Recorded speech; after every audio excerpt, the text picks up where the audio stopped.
America से भारतीय प्रवासियों को बेड़ियों में जकड़कर भारत वापस भेजने का मामला अभी ठंडा भी नहीं पड़ा था कि अब एक कार्टून ने बीजेपी और बीजेपी समर्थकों की नींद उड़ा दी है।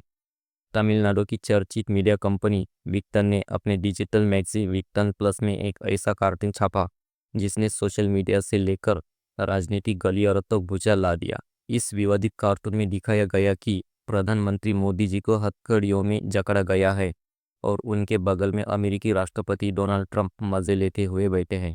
ट्रंप के चेहरे पर एक तंज कसने वाली हंसी है, मानो वह कह रहे हो welcome to America Modi ji. और बस इस एक कार्टून ने मोदी सरकार के समर्थकों की भावनाएं आहत कर दी।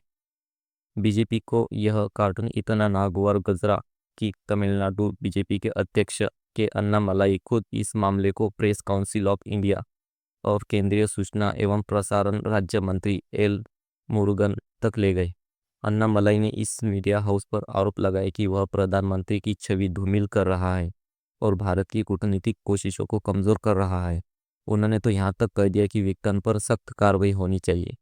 अब मजे की बात यह है कि इसके तुरंत बाद विक्टन की वेबसाइट पर लोग एक्सेस नहीं कर पाए। विक्टन प्लस ने खुद बयान जारी कर कहा कि उनकी वेबसाइट ब्लॉक कर दी गई है। विक्टन ने There कहा have कि been वह numerous reports हमेशा से stating that स्वतंत्र the Vigadance website पत्रकारिता has का been blocked समर्थन by the करता central आया है government. Many और users from आगे भी different करता locations रहेगा। have reported that they are लेकिन अब unable to सवाल ये access the उठता है, Vigadance website. क्या सरकार की आलोचना करना अब एक अपराध बन गया है?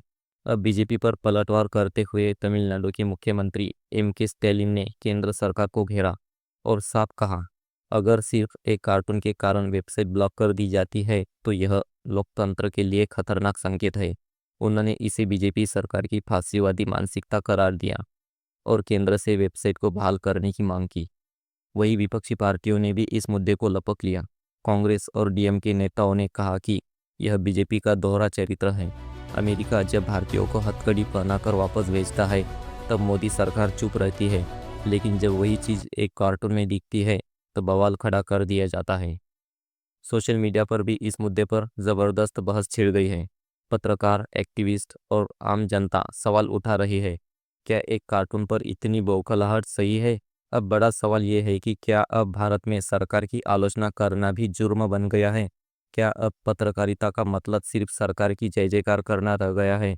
बीजेपी समर्थक इस कार्टून को देश की छवि खराब करने वाला बता रहे हैं, तो वही विपक्ष इसे सेंसरशिप और अभिव्यक्ति की स्वतंत्रता पर हमला मान रहे हैं।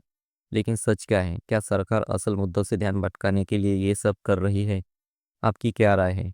क्या सरकार की आलोचना करने का हक अब सिर्फ विदेशी मीडिया को रह गया है? और क्या सच में ये कार्टून इतना आपत्तिजनक था कि इसे सेंसर कर दिया जाए?